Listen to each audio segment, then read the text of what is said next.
Welcome to Put Simply, the podcast that puts what's happening in the world simply without compromising on the details. Erdem Koch is my name, Ozan Ibrisim and Rodney McCune, as always, my co-hosts. Gents, good to be back this week. Great to be back. Great to be with you. Now, something strange happened since the last time we spoke. I guess we are so used to the world that is dominated by chaos and appalling headlines and this inability to keep up with what's happening, but actually weird to say that it's been a relatively quiet news week, even though, it seems the Trump administration is closer to a major war in the Middle East than probably what most people realize.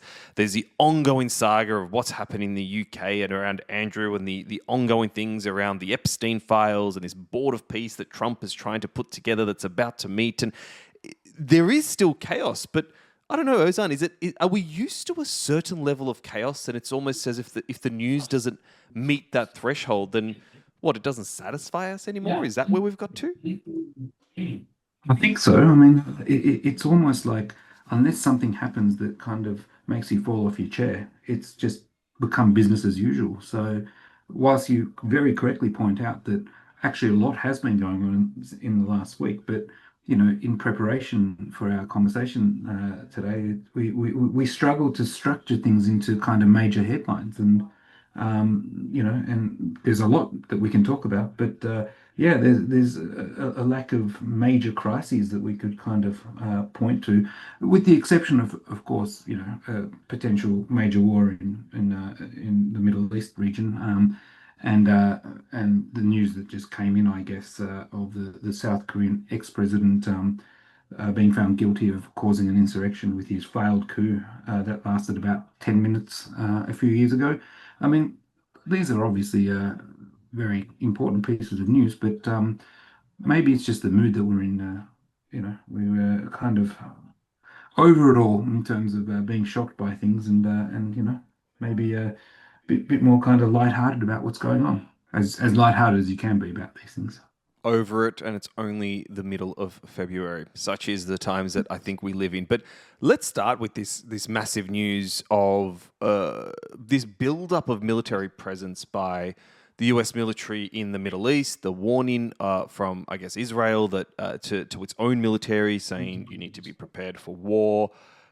It's likely that a strike against Iran seems to be on the cards. It could be massive. It could be a weeks-long campaign. It could definitely be the more serious of the threats, remembering that Trump came close to striking Iran in early January following the killing, of thousands of protesters by the regime. Is this time different to the previous threats, Rodney, from the US? It's hard to tell because I don't think there's a high degree of thinking that sits behind everything that takes place, and certainly within the White House. So it feels as if it's more serious, but it doesn't mean that there's going to be some military activity by the US. It might just be more noise. There is clearly some form of talks. There's some form of heads of agreement that on areas where things can be progressed, and there's obviously other areas where Iran won't simply agree to whatever America wishes to say. We know from the likes of the Greenland issue that they can find a way to talk themselves down from issues that they elevate in terms of importance, and perhaps the areas where there isn't agreement with Iran are areas that they can be talked down from. So it does feel as if the noise has increased again, but the noise doesn't necessarily translate into military action from my perspective. It doesn't mean it's going to happen, but I don't think that we can confidently say that we're much closer to something like that happening. Look, I think the interesting thing is on this one is really around timing.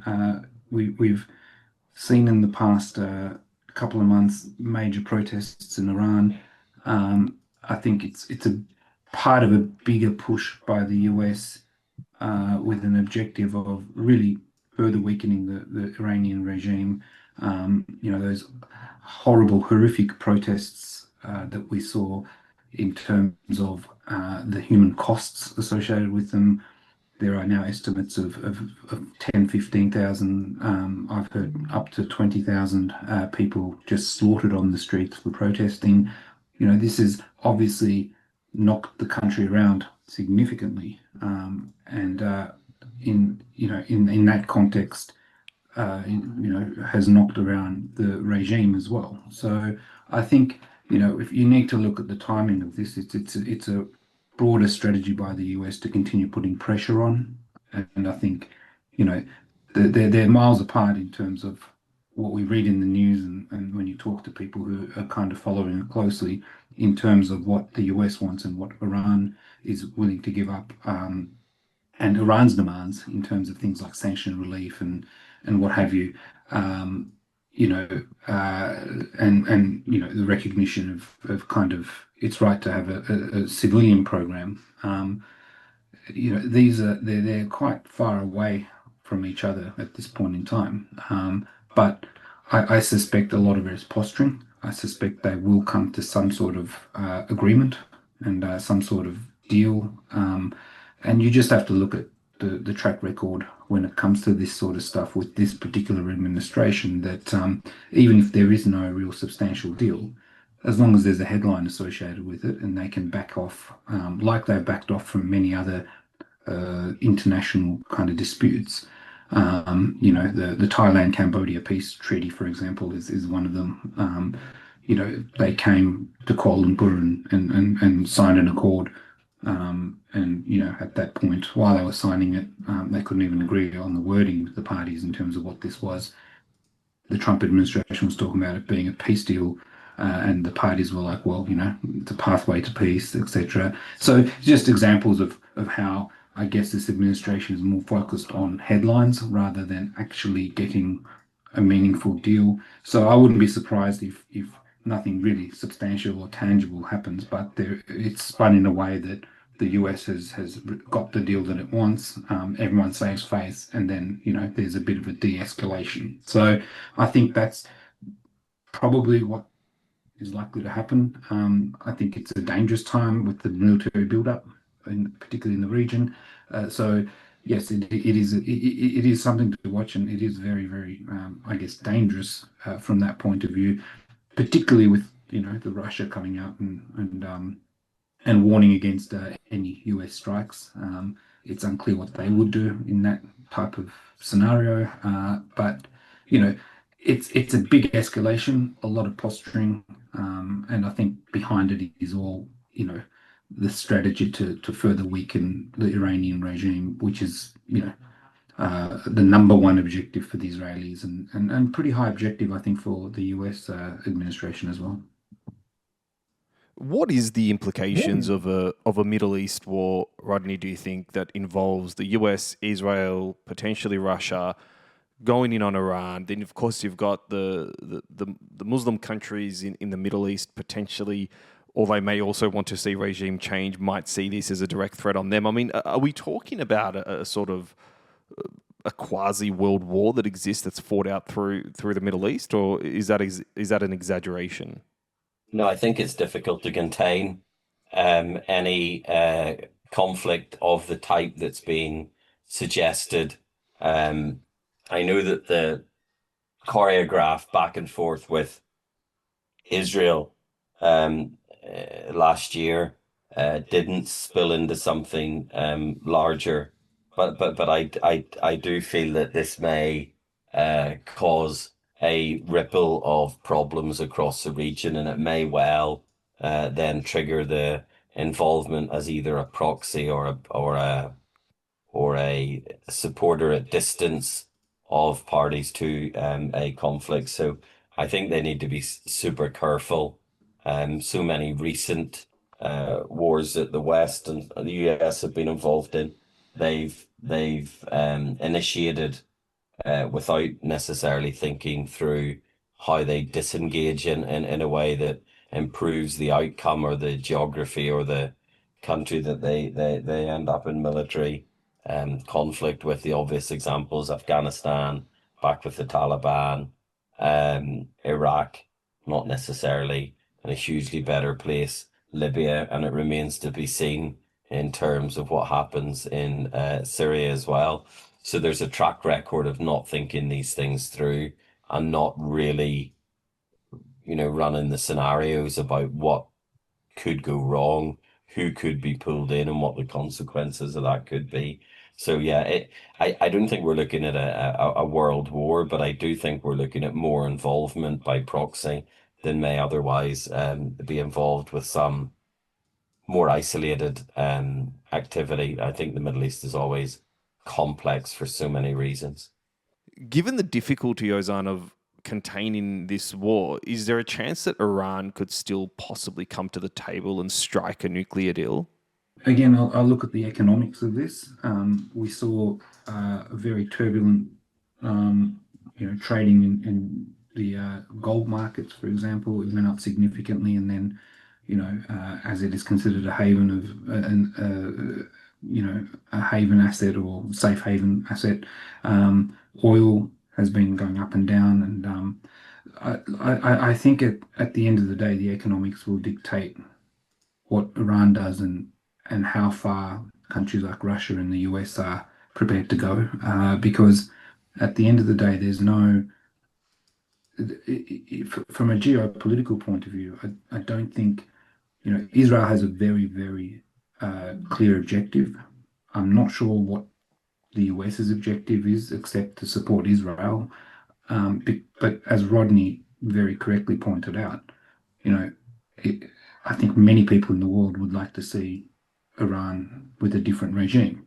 But at the same time, what does that look like? And the last thing that you want is, an Iraq type of situation where many factions within Iran are fighting one another, etc. So a lot of any type of strike, I would assume and hope, would keep in mind the economic impact. The world is already having a tough time when it comes to, economic activity and the fundamentals of the economy in many countries.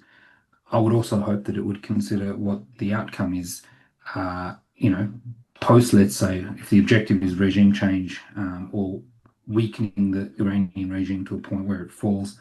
Well, I hope there would be some consideration of what does it look like beyond that. And as long as you've got countries like Russia, I would assume that a post-regime fall would be a very difficult kind of environment to navigate for any country. Um, Iran is not Afghanistan. Iran is not Iraq. It's pretty unique in that it's had the same regime since 1979. It's managed to keep these things together. It's a and it's a very complicated place. So I don't think that it, it would be a very silly thing for either party to escalate this further. But as we said at the start, we are living in a very different world to perhaps what we grew up in, and silly things happening have become the norm. Well, Maybe it needs a board of peace. That could solve everything. Post-conflict Iran. Who would chair that board of peace, would you think? I think it would be such a responsibility that it would have to be a chair for life. Someone as grand and as amazing as, I don't know, the leader of the Western Hemisphere. Keir Starmer, is that? Yeah, he's not gonna be in an A role for life. I wouldn't worry too much about that. Well, you are referring to, of course, Donald J. Trump, and it's perhaps a good segue into discussing peace. The peace board, which I understand a number of countries have actually joined officially. So, and it has a chair for life, much like other countries around the region have leaders for life. It has a chair for life, and that's the Honourable Donald J. Trump. So I'm not sure he's going to have any time to actually chair another peace board. He is the president. He is the peace president after all, but he's got some domestic troubles to deal with as well, I guess. Oh no, I think this is what he'll pour himself into. He loves this. It's going to involve other world leaders of smaller countries telling him how wonderful he is. He'll probably have a flag, a logo, a song, and of course a Peace Board award for the greatest peacemaker on an annual basis, which he can give to himself. It all feels very much like the golf tournaments he said to organize and cheat through so that he can win a club championship at his own club every year. I think that's really what's going to be played out. The countries that are involved, I mean, Belarus, what future role could they have in settling Russia, Ukraine when Russia used Belarus to invade Ukraine? I mean, some of it's frankly laughable, but um, it is obviously going to be focused on Gaza initially. Most European countries have declined to participate in it. Certainly, um, the established democracies who obviously think the UN is a better forum to resolve issues like this. And yeah, it's just pretty mad, to be honest. And you can pay $1 billion, you can stay on it for life. So it's just basically a post-presidency chairmanship for Trump to continue to. I mean, America. What would happen when a future American president comes in? Are they going to join the Board of Peace? Are they going to send a Democratic representative, either Secretary of State or President, head of state, to sit under an organization where Donald Trump calls the shots? I mean, really, and just pour money into it so that he can yeah, he can do whatever he wants to do with his construction projects funded by other people, where he or his entourage, I'm going to say rather than cronies, or beneficiaries. The whole thing's mad. I'm pleased the Scandinavian countries, UK, etc., all just said no, not for us, thanks. Well, it's interesting because you've got, as far as I know, there's about 5 or 6 countries who've officially joined the board, and joining the board comes with, responsibilities. I guess Indonesia, if I understand correctly, have made a significant commitment of troops and other resources, which I'm assuming the Indonesian people who, let's face it, are undergoing significant economic pressures are probably sitting there thinking, okay, well, that's all very nice. Same as Turkey and Egypt, again, 2 countries that are not, right now economically all that stable or booming by any stretch of the imagination. You've got Saudi Arabia and Qatar who can afford to join, and to be honest with you, makes sense for them to join considering their active and very important role in that region. Um, and then you've got so these are the formal joiners, according to Reuters. But then you've got all these other countries who have just said that they're going to observe and attend the meetings. I mean, it sounds, you know, like a comedy show. It's just you're going to have. It's basically a parallel UN. It's going to be like the Security Council of Turkey, Egypt, Saudi Arabia, Qatar, Indonesia sitting in the middle, and then all of these other countries on the sidelines observing as attendees. Like this, I'm sorry, but this this is just laughable. Like it is an absolute joke that this is the way that this thing's going. But it's again we come back to the fact that a lot of crazy stuff's happening in the world. No, I mean, it's summarized by Middle East, geographical interest in what happens in Gaza, fair enough.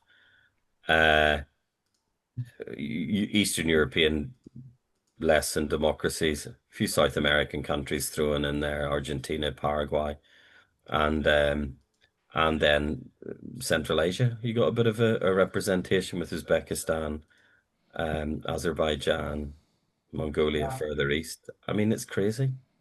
It's Well, a in crazy Australia, it's composition considering of whether countries. Huh? well, it's become a big political issue in Australia as to whether Australia should formally join in some capacity. If Yeah, Australia so joins, I don't know what it says about Australia. well, let's not go there. Sorry, guys. I mean, you know, I, I can't criticize both of the countries that I come from, Turkey and Australia, in one segment. All right, so just let's do this step by step, small bits and pieces. It's becoming soul destroying to criticize both of my countries. Well, in sorry which about that, case, then guys. let's head over to the region you now call home, Ozan, and having a look at what's happening in Asia over the past little while. Starting with the news overnight of what's going to happen to the South Korean president or former president. Well, yeah, I mean, the news I mentioned earlier, the news came in just before we started our conversation that President Yon, former President Yon Suk Yeol, has been found guilty of and is sentenced to life imprisonment after his terrible attempt at having an insurrection and effectively a coup. For those who may remember or have forgotten, this basically, I think we covered it in an episode subsequently. Basically, at 11 o'clock at night, I think most people would remember they just kept getting all of these news headline notifications saying that there's been a coup and martial law has been declared by the then president. And then, you know, in a very strange kind of turn of events for the next few hours. You had a whole group of MPs who were trying to get back into the parliament to overturn this declaration of martial law, which, according to, I believe, the South Korean constitution, that's a large majority. I think it might be an absolute majority of the Korean parliament can overturn such declarations. And then there were all these really crazy scenes of guards trying to prevent people to come back into the parliament to pass this motion to, effectively make this declaration null and void.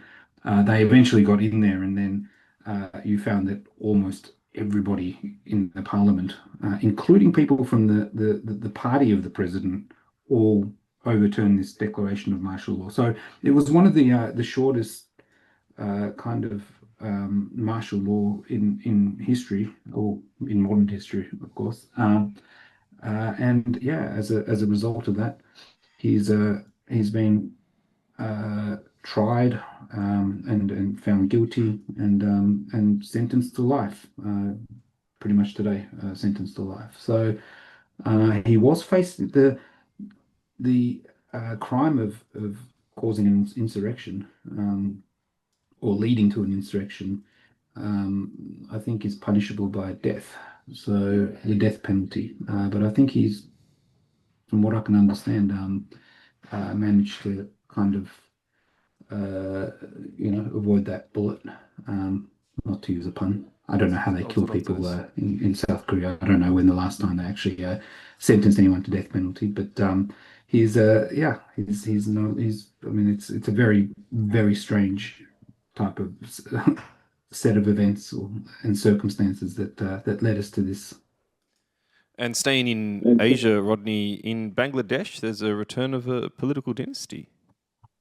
Yeah, I mean, it's very interesting to see a movement which ended the tenure of Sheikh Hasina um, for human rights abuses, in effect, a recognized authoritarian.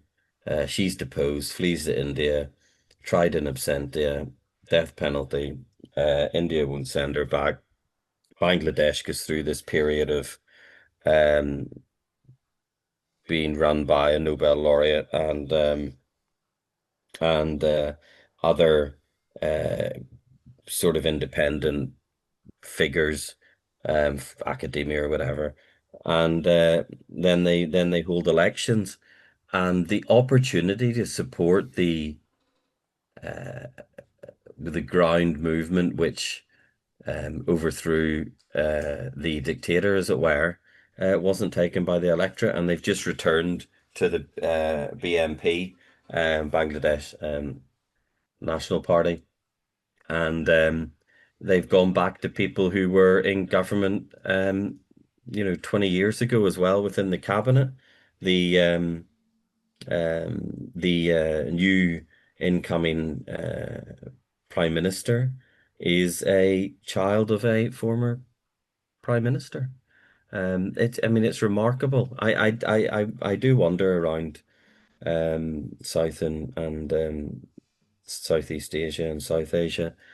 India is well known for political dynasties. Pakistan has had political dynasties.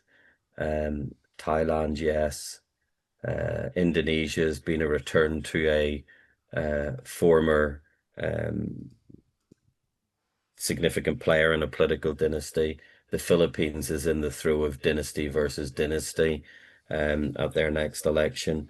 I do wonder why, in an era of more access to information, that the public is still, across so many countries, in the arms of these sort of soap opera political families. And it's always in the near democracies where they're making moves towards democratization, but name recognition and so on seems to carry the day. Maybe it's also tied in with social media and those issues, and the proliferation of campaigning via short clips and TikTok and all these other things, and maybe those dynasties have a better um, capability and more capacity to execute good content. I don't know. Ozan, maybe this is just a lot of dots that aren't really linked, but I'm seeing them No, I think they're and absolutely there's no linked. real I think pattern, and perhaps I'm drawing something or reading something into it that isn't there. no, I think I mean you're describing a trend. I think that is certainly happening when you look at many of the elections that we've seen. Where incumbents have been performing very well. And when I say incumbents, I suppose that term effectively means people who are currently in power. But to your point, I think you can extend that to people who the public already know. There might be a symbol, or they may represent some form of stability, going back to the old days, etc. I genuinely think that particularly in these countries, but across the board as well, I genuinely think that since the pandemic in particular, um, the poor economic conditions, the cost of living, many different economic conditions, and then you couple that with the extremely fast pace of change that's happening with AI and everything else. People almost feel a bit kind of, like they need to put a break on things, and perhaps things are happening too fast for people. And A, they're not able to catch up, but B, they're being left behind. And that's certainly true from an economic point of view. Many people are being left behind. Most people are worse off today than they probably were 5 years ago before the pandemic. So there is, I guess, a weird combination of probably nostalgia. A lot of these people that they may have grown up with in their household, these household names, etc. Maybe that's somehow sparking some kind of form of A, nostalgia, but B, a symbol of the olden days where things probably felt more stable. They're known quantities, as much as some of these dynasties that you're talking about were involved in horrific actions against their own people. A long time has gone past, I guess, in this context, and people may have forgotten that some of these dynasties were responsible for horrific things, and people are looking back and saying, "Well, I want some stability. I want something I know, and I want to hear household names again." So, look, I think that there is an element of that, but generally speaking, I think people feel very nervous in this economy. people don't feel like they're keeping up with all of this technological change, etc. And they want stability, and many of these people, I guess, represent stability for them. The other thing about Bangladesh, and it is a return to a um political dynasty, and like Tariq Rahman, who's the new prime minister, it's not like this is some sort of young guy, maybe as it is in some of the other dynasties. He's more on the lines of Prabhu, where it seems to be that his own reputation has been cleaned by his period in exile, because there was multiple corruption and Absolutely. democratic allegations, and they were, I'm going to say unproven, against him, prior to the period when the four-party whatever coalition ended and he went off to the UK. The other thing which is remarkable about it is, he was in the exile in the UK from 2008, so 2007 something. He only returned to Bangladesh in December. I Yeah, mean, that's 17 years away from a country, even if you're following it pretty closely, is quite a challenge to assume the highest political office and try and move things forward and make progress, because you may have your own network, but that real political sense of what's going on the ground. I mean, you may say, well, they won the election, but perhaps they just had a much bigger budget for the campaign. Um, just that being in touch with where the public's at is difficult. It must be difficult when you've been out of the country for 17 years. I mean, and we absolutely. discussed Iran earlier, and they're talking about an even wilder I return was to going to the say the same dynasty. thing. Crown Uh, Prince uh, Reza yeah. Pahlavi, yeah. I mean, when Afghanistan was liberated, as the West framed it, and the Keen in exile returned, it was seen as a great moment. But it didn't necessarily make things better. People are often who are outsiders and have been outsiders for a long time, when they return, still feel like outsiders. And I wonder whether his name is used to win the election. Maybe he'll have a short shelf life in power, or he'll return to what um was the participation in government of his party prior to um the period in exile. And then we're talking about corruption scandals, other scandals, and it just feels like Sheikh Hasina's been replaced, but the record still plays the same music. So it's really important for Bangladesh that, with that backdrop, that he seizes the opportunity to make clear that they're going to do it differently, notwithstanding what's gone on in the past. And hopefully that is the case. I mean, it would be fantastic if they are able to, rule with the integrity and accountability and transparency that you'd love to see a country like Bangladesh achieve.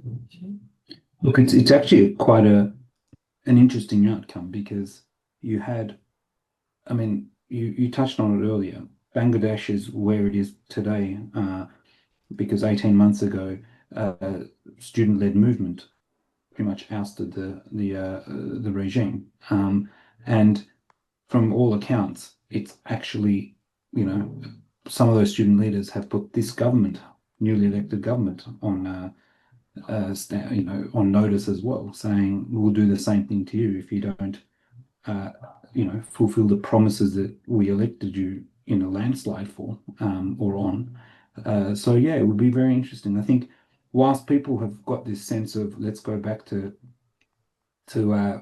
previous kind of dynasties or this and that, we live in the TikTok era where people don't have the patience that they used to as well. So as much as people are looking back, bringing in people who used to rule the place, I don't think in a country like Bangladesh they're going to allow them to not fulfill those promises or not deliver on those promises for very long. I think, and you've seen this in many other countries as well, that leaders and parties and new administrations, etc., have a very, very short shelf life when it comes to delivering on promises. You look at Keir Starmer. I mean, when we were growing up, most voters and most of the public would give a prime minister who's been elected with such a landslide more time than 18 months to kind of turn things around. And right now, of course, there's other things involved in that, but there is what's driving the discontent with someone like Keir Starmer is that people feel, okay, you've not achieved what you need to achieve in an unreasonably short time. It's time for you to go. So there's that element, I think, on the Bangladesh. I think this is a bit different to perhaps what we're used to in terms of politics. It's a party that ruled 20 years ago back in power, but I don't think they've got a lot of, let's say, they're on notice. It's a trial period, and they really need to deliver. Well, let's be optimistic and hope that they make progress, but absolutely. It's going to be difficult. Well, when we speak of comebacks and political comebacks, of course, the best political comeback in many, many years, touted by himself, is of course, Donald Trump. We come back and do full circle to the US, but one thing I think is worth touching on this week is, despite everything and his best efforts, and we're seeing sort of wealth and purchasing power climb according to all statistics in the US. The S&P 500 index is up, etc. But Trump's approval rating is now slightly less popular than Joe Biden was at this point in his first term. Ozan, why do voters not like Trump at the moment? Look, I think it's the most recent Reuters Ipsos poll earlier this week showed him effectively, or showed that 38% of respondents approve of the way that he's handling immigration. And I think that, to me, is probably the most important takeaway from all of the polls. I mean, you've got lots of polls when they're talking about general approval rating of the president, etc. It's hovering somewhere between the late 30s or high 30s to low 40s to mid 40s, depending on which polling agency or which poll you look at, etc. But the most critical one is this one where people effectively elected him to do two things: one, fix the economy, and two, close the border and fix immigration. And the fact that that number has dropped to 38% in that poll, I think says it all. And a separate poll also showed that 58% of people say that the ICE enforcement efforts have gone too far. So I think the way he has governed and the way he has responded to the immigration issue certainly gets his base excited, gets the Republican base, the MAGA base excited, and they're very much in support of it. But you've got, almost a third of the country which either they don't vote or they vote independent. A lot of those people clearly are not very happy with the way things are going when in terms of the handling of immigration. So I focused on immigration because I think that says that pretty much answers that question around why it's so unpopular. You can also, I think, talk about the economy. I think 56% of people in another poll said that the tariffs are hurting the national economy. So it's poor handling of the immigration issue, and I say poor handling, not in terms of rallying his base and making his base happy, because he's done an excellent job at that. But I think when you look at the broader voting public, it's considered as he's not doing a very good job and is handling this issue really, really badly. Poor handling of the economy, and again, not his base. The overall broader public seem to be very unhappy with the way that he's dealing with it. And tariffs being the centerpiece of his economic policy, I think they are starting to bite. So I think those two issues are starting to catch up with him. And also, he's had some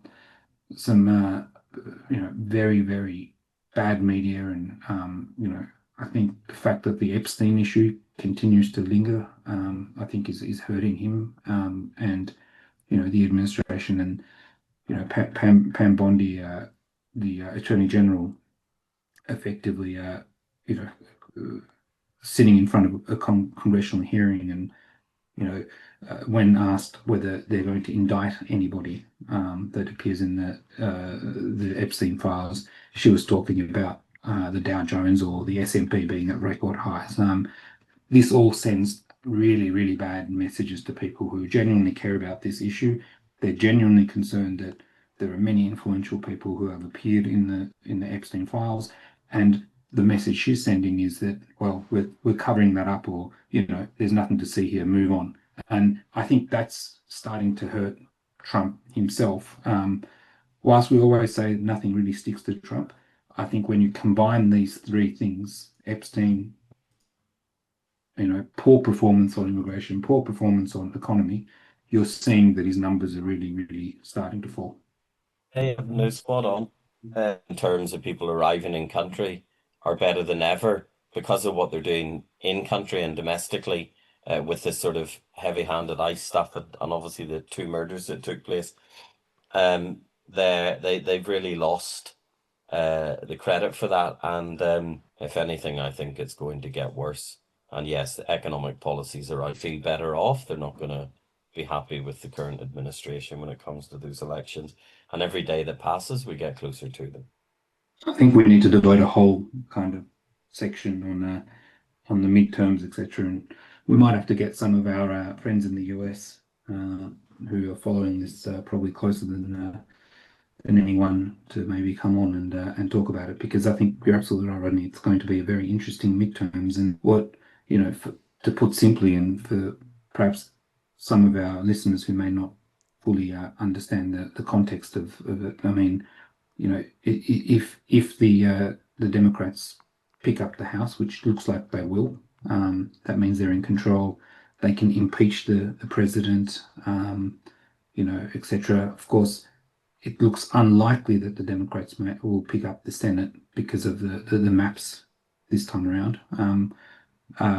However, saying that, a number of states where you would have said that the Democrats weren't even competitive are starting to tighten in terms of the polls. So you don't know. I mean, if the Democrats pick up the Senate and the Congress, effectively makes Donald Trump and his presidency, he becomes a lame duck, and he becomes very, very ineffective at trying to get his agenda through. So that's why they're very, very significant midterms, probably the most significant midterms that we've had in a very, very long time, because it becomes the difference between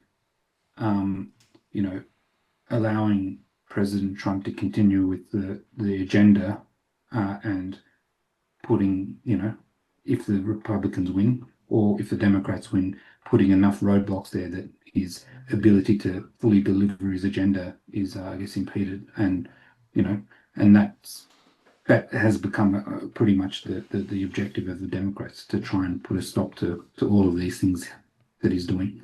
Well, I'm so glad we started the podcast off saying there's probably not a lot to talk about this week. I mean, you could imagine us at the pub. We never stop. Exactly right. Well, another week full of things to try to put as simply as possible. Thank you so much for joining us, and thank you, Ozan and Rodney. Until next week, take good care. Thank you. Thanks, guys.